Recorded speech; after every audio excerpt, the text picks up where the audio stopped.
Welcome to BBC London. I'm Victoria Hollins.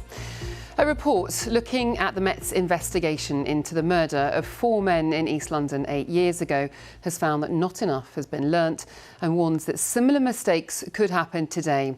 Police failed to spot the killings committed by Stephen Port were linked despite obvious similarities. The reports from His Majesty's Inspectorate of Constabulary found there are still too many inexperienced officers failing to make basic checks. For the stepmother of one of Port's victims, Daniel Whitworth, the criticisms sound too familiar.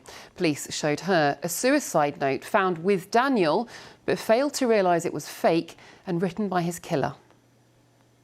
You assume that they're doing everything correctly, to our detriment, you know, because us as a family personally, we had to believe that Daniel had committed suicide, because they took that note at face value.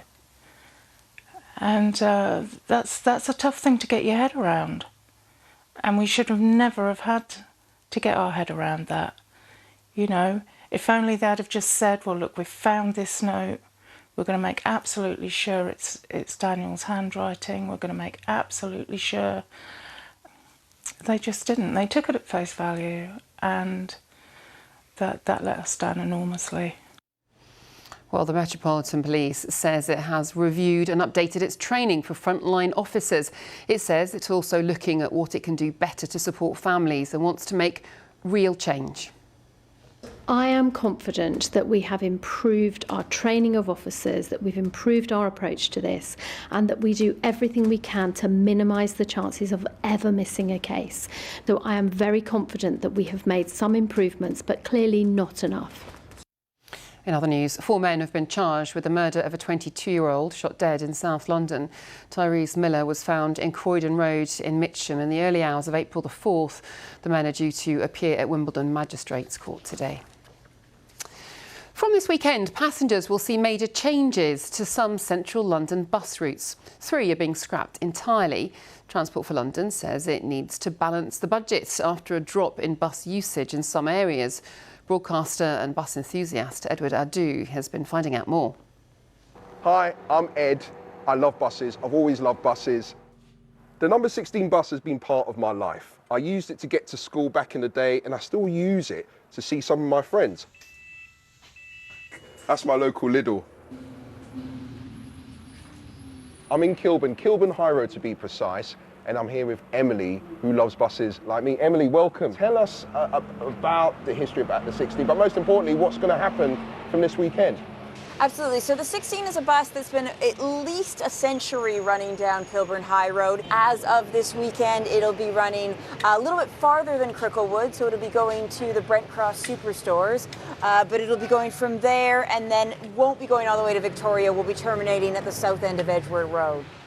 Just such great communities, you know. Kilburn is a wonderful place. You've got, you know, Edgware Road, which has such a vibrant sort of feel to it. So yeah, there's a lot that this bus covers, and a lot of places that people go to shop, to eat, to live, to go to schools.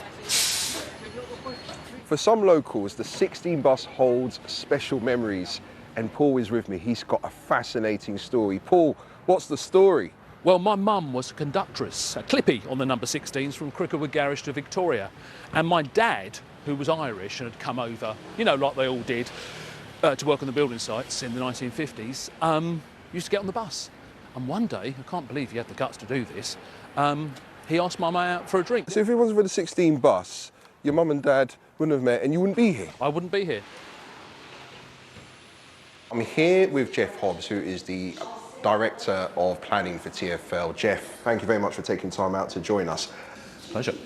The changes, why are the changes taking place? London is always changing and evolving.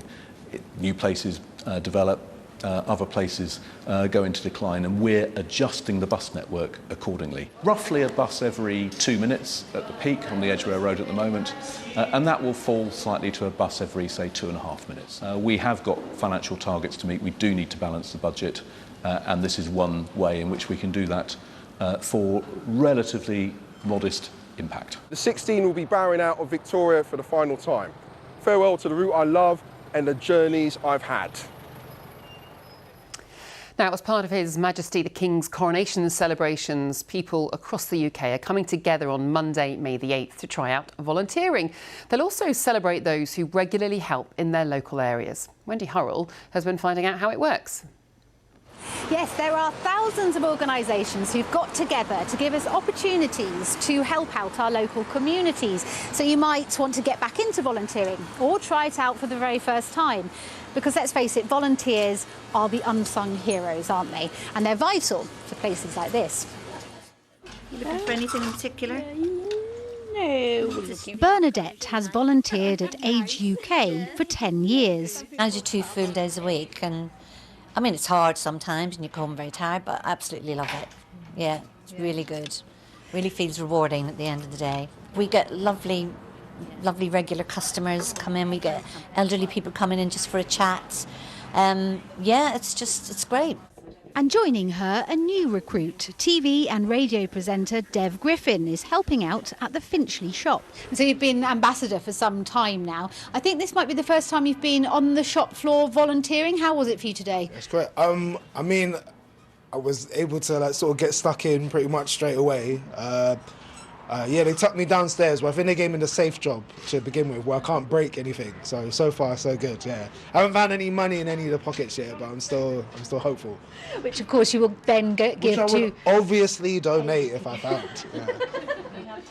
There was a surge of community work and grassroots volunteering opportunities during the pandemic. Our own Make a Difference campaign included. The Big Help Out is a boost for larger organisations. All our shops are going to be open with the opportunity to do some taster sessions for volunteering. You'll be able to take part in some virtual online taster sessions for our telephone helpline volunteering as well. And that's the start really for us of a range of volunteering opportunities across the summer. Without our volunteers, we wouldn't be able to get stock out as quick as possible or working on the tail. And it's lovely the way they chat to customers as well. Wendy Hurrell, BBC London in Finchley. Well, there are many charities and organisations working with volunteers, and the BBC's Make a Difference campaign has lots of stories on its website. For more information, go to bbc.co.uk/makeadifference, where we'll be sharing inspiring stories of volunteering and have coverage of the Big Help Out across the BBC. Finally, it's 100 years since Wembley Stadium first opened its doors to the public. Over the past century, whether the original stadium or its state-of-the-art replacement, it's played host to some of the world's most famous sports stars, events and musicians. The first fixture was the FA Cup final, which has of course become a staple of its annual calendar. With that, let's get a check on the weather with Kat. Hello there, good afternoon to you. After quite a cloudy and drizzly start to the day, it was quite misty out there this morning. It'll be brighter through this afternoon, but there is the chance of the odd isolated showers. There's still large areas of cloud around at first, but that cloud will break quite nicely to allow for those bright and sunny spells, particularly by the end of the afternoon. There'll be a noticeable breeze around, and we're looking at highs of around 18 degrees Celsius. Overall, it will fall warmer. And any showers will clear through this evening. That'll leave it largely dry through the night, with variable amounts of cloud and clear spells. Winds will fall light, and there is a risk of a few pockets of mist and fog. Temperatures will fall away to around 6 or 7 degrees Celsius. So that mist and fog will lift through tomorrow morning. There'll be plenty of cloud around at first, but there'll be decent spells of sunshine coming through the rest of the day. And if we do get any showers, they'll be very light in nature. Temperatures tomorrow at around 19, potentially even 20 degrees Celsius. So variable amounts of cloud and some sunshine through Sunday. We'll hold on to those sunny spells through Bank Holiday Monday, but there is a chance of some heavy showers. OK, that's it. So do, though, have a look at our social media to find out more about the last 100 years of Wembley Stadium. From all of us, though, bye-bye.